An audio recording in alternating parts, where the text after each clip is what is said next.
আজি 5-8-2024 বৰ্ষৰ প্ৰাতঃ মুৰলী। ওম শান্তি। বাপ-দাদা মধুবন। আজি বাবাই কৈছে, মৰমৰ সন্তানসকল, তোমালোকৰ ভিতৰত সাধু তেওঁৱেই যিয়ে গোটেই বিশ্বৰ সেৱা কৰে, বহুতকে নিজৰ সমান কৰি গঢ়ি তোলে, আৰাম পচন্দ নকৰে। প্ৰশ্ন: তোমালোক ব্ৰাহ্মণ সন্তানসকলে কেনেকুৱা বচন কেতিয়াও উচ্চাৰিত কৰিব নোৱাৰা? উত্তৰ: তোমালোক ব্ৰাহ্মণ সকলে এনেকৈ কেতিয়াও নোকোৱা যে আমাৰ ব্ৰহ্মাৰ লগত কোনো সম্পৰ্ক নাই। আমিতো পোনপটীয়াকৈ শিৱ বাবাক স্মৰণ কৰোঁ। পিতা ব্ৰহ্মা অবিহনে ব্ৰাহ্মণ বুলি ক'ব নোৱাৰা।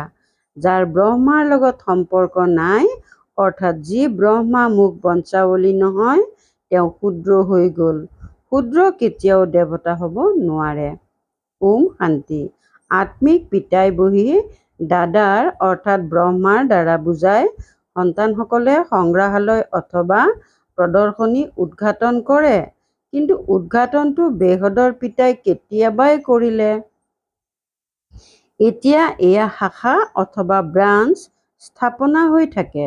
পাঠশালা বহুত লাগে নহয়। এবিধটো হৈছে এইখন পাঠশালা য'ত পিতা থাকে। ইয়াৰ নাম ৰখা হৈছে মধুবন। সন্তানসকলে জানে মধুবনত সদায় মুৰলী বাজি থাকে। কাৰ? ভগৱানৰ। এতিয়া ভগৱানটো হৈছে নিৰাকাৰ। তেওঁ মুৰলী বজায় সাকাৰ ৰথৰ দ্বাৰা। তেওঁৰ নাম ৰখা হৈছে ভাগ্যশালী ৰথ। এয়াতো কোনেও বুজিব নোৱাৰে। এওঁৰ অৰ্থাৎ ব্ৰহ্মাৰ শৰীৰত পিতা প্ৰৱেশ কৰে, এয়াতো তোমালোক সন্তানসকলেহে বুজি পোৱা। আন কোনেওতো ৰচনাক আৰু ৰচনাৰ আদি মধ্য অন্তক নাজানে। কেৱল ডাঙৰ ব্যক্তি, ৰাজ্যপাল আদি থাকিলে তেওঁলোকৰ দ্বাৰা উদ্ঘাটন কৰে। এয়াও বাবাই সদায় লিখি থাকে যে যাৰ দ্বাৰা উদ্ঘাটন কৰোৱা তেওঁলোকক প্ৰথমে পৰিচয় দিব লাগে। পিতাই কেনেকৈ নতুন সৃষ্টি স্থাপনা কৰে, তাৰে এয়া শাখা খোলা হৈছে। কোনোবা নহয় কোনোবাৰ দ্বাৰা স্থাপনা কৰাই যাতে তেওঁৰ কল্যাণ হৈ যায়। কিবা অলপ যাতে বুজে যে যথাযথ পিতাৰ আগমন হৈছে, ব্ৰহ্মাৰ দ্বাৰা বিশ্বত শান্তিৰ ৰাজ্য অথবা আদি সনাতন দেৱী দেৱতা ধৰ্মৰ প্ৰতিষ্ঠা হৈ আছে, তাৰ উদ্ঘাটনটো হৈ গৈছে। এতিয়া এয়া শাখা খুলি থকা হৈছে। যেনেকৈ বেংকৰ শাখা খুলি থকা হয়। পিতাহে আহি জ্ঞান দিব লাগে। এই জ্ঞান পৰম পিতা পৰমাত্মাৰহে থাকে। সেইবাবে তেওঁকে জ্ঞানৰ সাগৰ বুলি কোৱা হয়। আত্মিক পিতাৰহে আত্মিক জ্ঞান আছে, যিয়ে আহি আত্মাসকলক দিয়ে।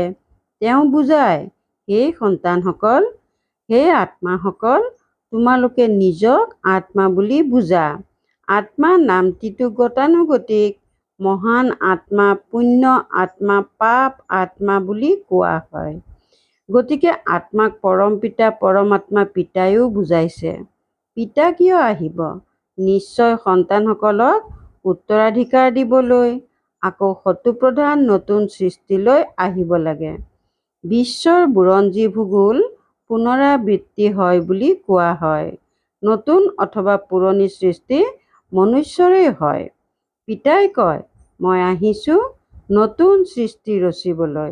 মনুষ্য অবিহনেতো সৃষ্টি হ'ব নোৱাৰে। নতুন সৃষ্টিত দেৱী দেৱতাসকলৰ ৰাজ্য আছিল, যাৰ এতিয়া পুনৰ স্থাপনা হৈ আছে। এতিয়া তোমালোক সন্তানসকল শূদ্ৰৰ পৰা ব্ৰাহ্মণ হৈছা।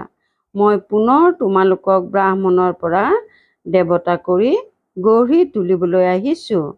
তোমালোকে এয়া শুনাব পাৰা যে পিতাই এনেকৈ বুজায়। আপোনালোক নতুন সৃষ্টিলৈ কেনেকৈ যাব পাৰে? এতিয়াতো আপোনালোক আত্মা পতিত, বিকাৰী। সেয়েহে এতিয়া নিৰ্বিকাৰী হ'ব লাগে। জন্ম জন্মান্তৰৰ পাপৰ বোজা শিৰত আছে। পাপ কেতিয়াৰ পৰা আৰম্ভ হয়? পিতাই কিমান বছৰৰ পৰা পুণ্য আত্মা কৰি তোলে, এয়াও তোমালোক সন্তানসকলে এতিয়া জানা। 21 জন্ম তোমালোক পুণ্য আত্মা হৈ থাকা, পুনৰ পাপ আত্মা হৈ যোৱা। য'ত পাপ হয় তত দুখেই হ'ব। কেনেকুৱা পাপ সেয়াও পিতাই শুনায়। এটা হ'ল তোমালোকে ধৰ্মৰ গ্লানি কৰা, তোমালোকে কিমান পতিত হৈ গৈছা, মোক আহ্বান জনাই আহিছা, হে পতিত পাৱন আহক। সেয়েহে এতিয়া মই আহিছোঁ, পবিত্ৰ কৰি গঢ়ি তোলোতা পিতাক তোমালোকে গালি দিয়া, গ্লানি কৰা, সেইবাবে তোমালোক পাপ আত্মা হৈ গৈছা। এনেকৈ কয়ো, প্ৰভু মই জন্ম জন্মান্তৰৰ পাপী, আহি পবিত্ৰ কৰি তোলক। সেয়েহে পিতাই বুজায় যে যিয়ে সকলোতকৈ অধিক জন্ম লৈছে তেওঁৰে বহুত জন্মৰ অন্তত মই প্ৰৱেশ কৰোঁ। বাবাই বহুত জন্ম বুলি কি বুজাব বিচাৰিছে? সন্তানসকল, বহুত জন্ম মানে 84 জন্ম। যিসকল প্ৰথমতে আহিছে তেওঁলোকেই 84 জন্ম লয়। প্ৰথমতেতো এই লক্ষ্মীনাৰায়ণেই আহে। ইয়ালৈ তোমালোক অহাই নৰৰ পৰা নাৰায়ণ হ'বলৈ। কথাও সত্যনাৰায়ণৰেই শুনায়। কেতিয়াবা কোনোবাই সীতাৰাম আৰু হোৱাৰ কথা শুনিছানে? তোমালোকৰ গ্লানি কৰিছে। পিতাই এনেকৈ শুনায় যে নৰৰ পৰা নাৰায়ণ, নাৰীৰ পৰা লক্ষ্মী, যাক কেতিয়াও কোনেও নিন্দা নকৰে। পিতাই কয় মই ৰাজযোগ শিকাওঁ। বিষ্ণুৰ দুটি ৰূপ হৈছে এই লক্ষ্মী নাৰায়ণ। শৈশৱ কালত ৰাধা কৃষ্ণ আছিল। এওঁলোক ভাই ভনী নহয়, বেলেগে বেলেগে ৰজাৰ সন্তান আছিল। তেওঁ মহাৰাজকুমাৰ, তেওঁ মহাৰাজকুমাৰী, যাক স্বয়ম্বৰৰ পাছত লক্ষ্মী নাৰায়ণ বুলি কোৱা হয়। এই কথাবোৰ কোনো মনুষ্যই নাজানে। কল্প পূৰ্বে এই সকলো কথা যাৰ বুদ্ধিত ধাৰণ হৈছিল তেওঁলোকৰ বুদ্ধিতেই ধাৰণ হ'ব। এই লক্ষ্মী নাৰায়ণ, ৰাধা কৃষ্ণ আদি সকলোৰে মন্দিৰ আছে। বিষ্ণুৰো মন্দিৰ আছে, যাক নৰনাৰায়ণৰ মন্দিৰ বুলি কয়। আকৌ লক্ষ্মীনাৰায়ণৰ বেলেগ মন্দিৰো আছে। ব্ৰহ্মাৰো মন্দিৰ আছে। ব্ৰহ্মা দেৱতাই নমঃ। আকৌ কয় শিৱ পৰমাত্মায়েই নমঃ। সেয়াতো বেলেগ হৈ গ'ল নহয়। দেৱতাসকলক জানো কেতিয়াবা ভগৱান বুলি কোৱা হয়? সেয়েহে পিতাই বুজায়, প্ৰথমে যাৰ দ্বাৰা উদ্ঘাটন কৰোৱা হয় তেওঁক বুজাব লাগে। বিশ্বত শান্তি স্থাপনৰ অৰ্থে ভগৱানে ভেটি স্থাপনা কৰি দিছে। বিশ্বত শান্তি লক্ষ্মী নাৰায়ণৰ ৰাজ্যত আছিল। এওঁলোক সত্যযুগৰ মালিক আছিল। গতিকে মনুষ্যক নৰৰ পৰা নাৰায়ণ, নাৰীৰ পৰা লক্ষ্মী কৰি গঢ়ি তোলাৰ এইখন হৈছে বহুত ডাঙৰ ঈশ্বৰীয় বিশ্ববিদ্যালয়। বিশ্ববিদ্যালয় নামটো বহুতে ৰাখিছে, প্ৰকৃততে সেয়া কোনো গোটেই বিশ্বৰ বিশ্ববিদ্যালয় নহয়। বিশ্বতো গোটেই জগতখনেই হৈ গ'ল। গোটেই বিশ্বতেই বেহদৰ পিতাই এখনেই কলেজ খোলে। তোমালোকে জানা বিশ্বত পবিত্ৰ হোৱাৰ বিশ্ববিদ্যালয় কেৱল এই এখনেই আছে, যিখন পিতাই স্থাপনা কৰে। আমি গোটেই বিশ্বক শান্তিধাম, সুখধামলৈ লৈ যাওঁ। সেইবাবে ইয়াক ঈশ্বৰীয় বিশ্ববিদ্যালয় বুলি কোৱা হয়। ঈশ্বৰ আহি গোটেই বিশ্বক মুক্তি, জীৱন মুক্তিৰ উত্তৰাধিকাৰ দিয়ে। ক'ত পিতাৰ কথা, ক'ত সকলোৱে এয়া বিশ্ববিদ্যালয় বুলি কৈ থাকে। বিশ্ব অৰ্থাৎ গোটেই সৃষ্টিৰ পৰিৱৰ্তন কৰা, এয়াতো পিতাৰেই কাম। আমাক এইটো নাম ৰাখিবলৈ নিদিয়ে আৰু চৰকাৰে নিজে ৰাখে। এয়াতো তোমালোকে বুজাব লাগে। অৱশ্যে প্ৰথমতে তেনেকৈ বুজাব নালাগে। এনেকৈ কোৱা, আমাৰ নামেই হ'ল ব্ৰহ্মা কুমাৰ কুমাৰী। এওঁৰ ব্ৰহ্মা নামো তেতিয়া হ'ল যেতিয়া পিতা আহি ৰথ কৰি ল'লে। প্ৰজাপিতা নামটি প্ৰসিদ্ধ। তেওঁ ক'ৰ পৰা আহিল? তেওঁৰ পিতাকৰ নাম কি? ব্ৰহ্মাক দেৱতা ৰূপত দেখুৱাই নহয়। দেৱতাসকলৰ পিতাটো নিশ্চয় পৰমাত্মাই হ'ব। তেওঁতো হৈছে ৰচয়িতা। ব্ৰহ্মাক কোৱা হ'ব সৰ্বপ্ৰথম ৰচনা। তেওঁৰ পিতা হ'ল শিৱ বাবা। তেওঁ কয়, মই এওঁৰ শৰীৰত প্ৰৱেশ কৰি এওঁৰ পৰিচয় তোমালোকক দিওঁ। গতিকে সন্তানসকলে বুজাব লাগে, এয়া হৈছে ঈশ্বৰীয় সংগ্ৰহালয়। পিতাই কয়, মোক আহ্বানেই জনাইছা, হে পতিত পাৱন আহক, আহি পতিতৰ পৰা পাৱন কৰি তোলক। এতিয়া হে সন্তানসকল, হে আত্মাসকল, তোমালোকে নিজৰ পিতাক স্মৰণ কৰা, তেতিয়া পতিতৰ পৰা পাৱন হৈ যাবা। মন মনা ভৱ এই শব্দটি গীতাৰেই। ভগৱান এজনেই, জ্ঞানৰ সাগৰ পতিত পাৱন। শ্ৰীকৃষ্ণটো পতিত পাৱন হ'ব নোৱাৰে, তেওঁ পতিত সৃষ্টিলৈ আহিব নোৱাৰে। পতিত সৃষ্টিলৈ পতিত পাৱন পিতাহে আহিব। এতিয়া মোক স্মৰণ কৰা, তেতিয়া পাপ ভস্ম হ'ব। কিমান সহজ কথা। ভগৱান উবাচ শব্দটি নিশ্চয় ক'ব লাগে। পৰমপিতা পৰমাত্মাই কয়, কাম বিকাৰ হৈছে মহাশত্ৰু। প্ৰথমে নিৰ্বিকাৰী সৃষ্টি আছিল, এতিয়া বিকাৰী সৃষ্টি। দুখেই দুখ। নিৰ্বিকাৰী হ'লে তেতিয়া সুখেই সুখ হ'ব। সেয়েহে এইটো বুজাব লাগে। ভগৱান উবাচ ভগৱানে কয়, কাম হৈছে মহাশত্ৰু। ইয়াৰ ওপৰত জয়ী হ'লে তোমালোক জগতজিত হ'বাগৈ। এজন পিতাক স্মৰণ কৰা, আমিও তেওঁক স্মৰণ কৰোঁ। যেনেকৈ কোনোবাই কলেজ স্থাপনা কৰিলে তেতিয়া তাৰো উদ্ঘাটন কৰে নহয়, এয়াও হৈছে কলেজ। বহুত সেৱা কেন্দ্ৰ আছে, সেৱা কেন্দ্ৰত শিক্ষক নিযুক্তি কৰা থাকে। শিক্ষকেও নিশ্চয় খেয়াল কৰা উচিত। বাবাই নতুন নতুন সেৱা কেন্দ্ৰত ভাল ভাল ব্ৰাহ্মণীসকলক সেইবাবেই ৰাখে, যাতে সোনকালে নিজৰ সমান কৰি তুলি পুনৰ আন সেৱা কেন্দ্ৰলৈ সেৱাৰ বিস্তাৰৰ বাবে দৌৰিব পাৰে। চাব যে কোনে কোনে ভালকৈ মুৰুলি পঢ়াই শুনাব পাৰে, বুজিব পাৰে। তেতিয়া তেওঁক ক'ব, এতিয়া তুমি ইয়াত বহি পাঠদান কৰা। এনেকৈ পৰীক্ষা কৰাই তেওঁক বহুৱাই আন ঠাইত সেৱা কেন্দ্ৰ স্থাপনা কৰিবলৈ গুচি যাব লাগে।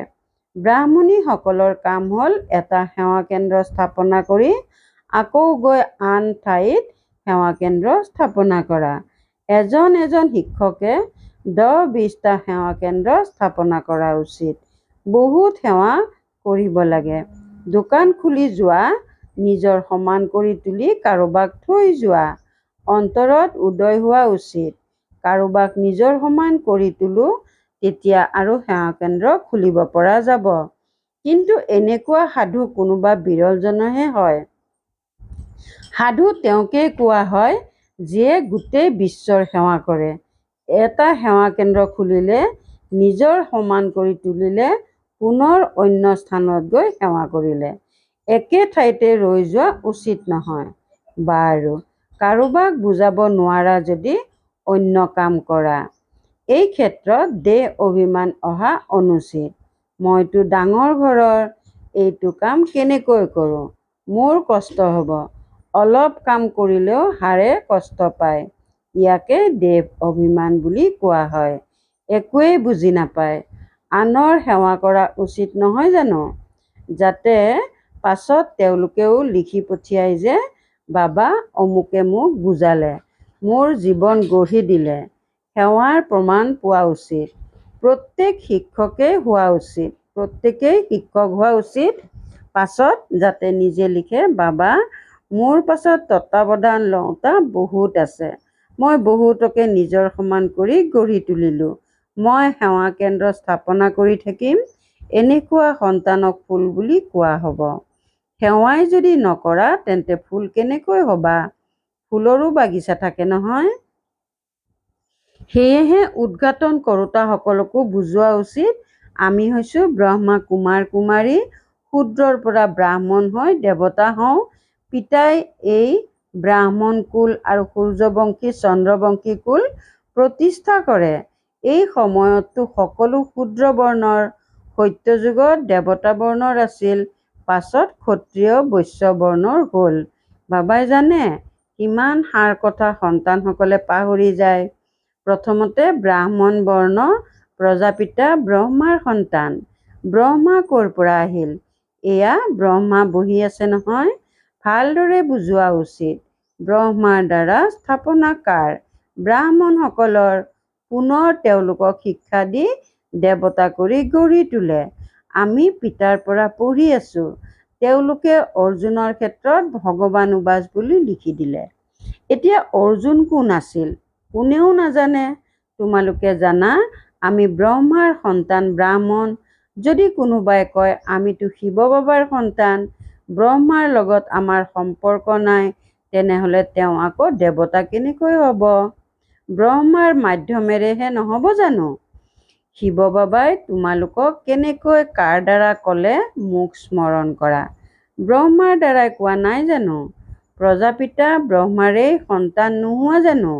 ব্ৰহ্মা কুমাৰ কুমাৰী বুলি কোৱা, আমি ব্ৰহ্মাৰ সন্তান, তেন্তে নিশ্চয় ব্ৰহ্মা স্মৃতিলৈ আহিব। শিৱ বাবাই ব্ৰহ্মাৰ শৰীৰৰ মাধ্যমেৰে পঢ়ায়। ব্ৰহ্মা বাবা হৈছে মাজত, ব্ৰাহ্মণ নোহোৱাকৈ দেৱতা কেনেকৈ হ'ব পাৰিব? মই যিখন ৰথত আহোঁ তেওঁক জনা উচিত, ব্ৰাহ্মণ হোৱা উচিত। ব্ৰহ্মাক বাবা বুলি নক'লে তেন্তে সন্তান কেনেকৈ হ'লা? নিজক ব্ৰাহ্মণ বুলি নুবুজিলে তাৰ মানে শূদ্ৰ। শূদ্ৰৰ পৰা তৎক্ষণাত দেৱতা হোৱা মুস্কিল। ব্ৰাহ্মণ হৈ শিৱ বাবাক স্মৰণ নকৰিলে দেৱতা কেনেকৈ হ'ব পাৰিব? এই ক্ষেত্ৰত বিভ্ৰান্ত হোৱাৰ দৰকাৰ নাই।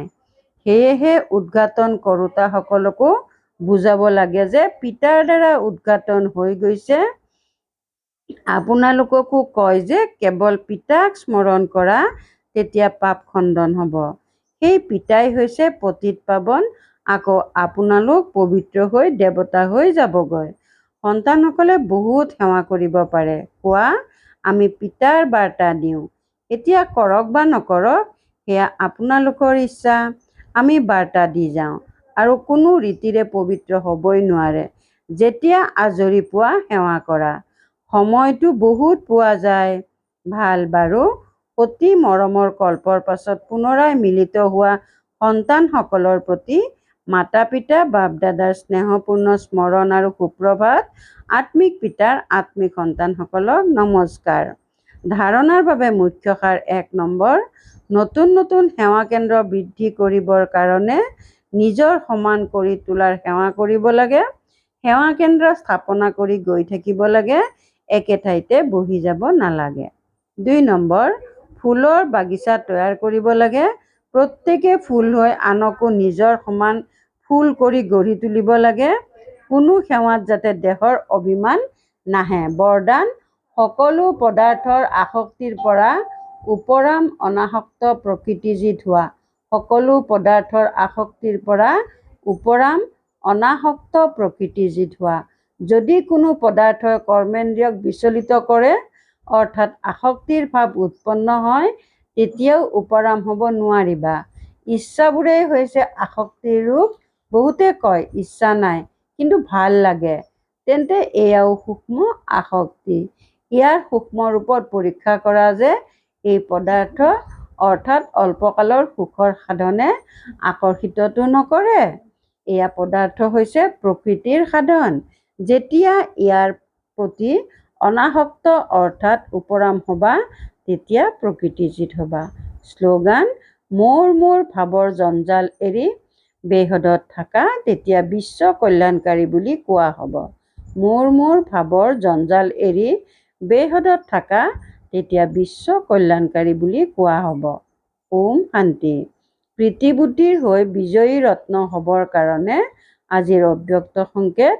প্ৰীতি বুদ্ধিৰ সকলৰ মুখৰ পৰা অন্তৰৰ পৰা সদায় এয়াই বাণী উচ্চাৰিত হ'ব, তোমাৰ সৈতেই খাওঁ, তোমাৰ সৈতেই বহোঁ, তোমাৰ সৈতেই কথা পাতোঁ, তোমাৰ কথাই শুনো, তোমাৰ সৈতেই সকলো সম্বন্ধ ৰাখোঁ, তোমাৰ পৰাই সকলো প্ৰাপ্তি কৰোঁ, তোমালোকৰ নয়নে মুখমণ্ডলে একো নকলেও কয়।